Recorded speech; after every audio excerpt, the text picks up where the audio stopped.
एक राजा ने अपने महल में गरीबों के लिए भोजन तैयार कराया, लेकिन दुर्भाग्यवश खीर में एक सांप गिर गया। किसी को भी इसका पता नहीं चला और वो खीर गरीबों में परोस दी गई और इसे खाने से सभी गरीबों की मृत्यु हो गई। ये देखकर राजा के होश उड़ गए।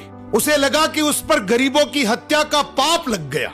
पश्चाताप में वो अपना महल और राज्य छोड़कर जंगलों की ओर निकल पड़ा।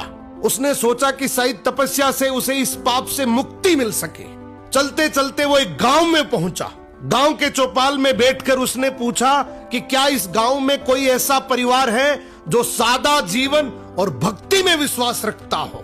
गांव वालों ने बताया कि यहाँ एक भाई बहन रहते हैं जो बहुत ही सादगी और भक्ति से जीवन बिताते हैं। राजा उसी घर में ठहर गया। अगली सुबह राजा ने देखा कि वो लड़की ध्यान में बैठी हुई है। आमतौर पर वो जल्दी उठकर घर का काम और नाश्ता बना लेती थी, लेकिन उस दिन वो काफी देर तक ध्यान में लीन रही। जब वो ध्यान से उठी तो उसके भाई ने कहा, बहन आज तुम देर से उठी हो, घर पर एक मुसाफिर ठहरा है, नाश्ता कराकर उसे जल्दी भेजना था।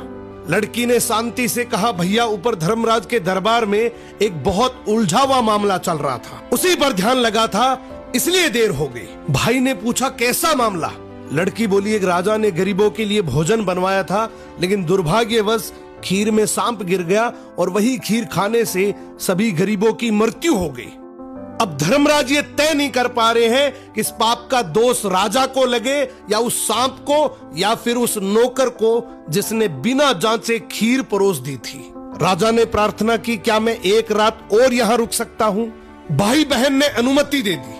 उधर गांव की चौपाल में दिन भर लोग बातें करते रहे कि पता है फला राज्य के राजा ने अपने राज्य के गरीबों को हटाने के लिए उन्हें जहरीला भोजन खिलाकर मरवा दिया। बिना सच जाने लोग निंदा करते रहे।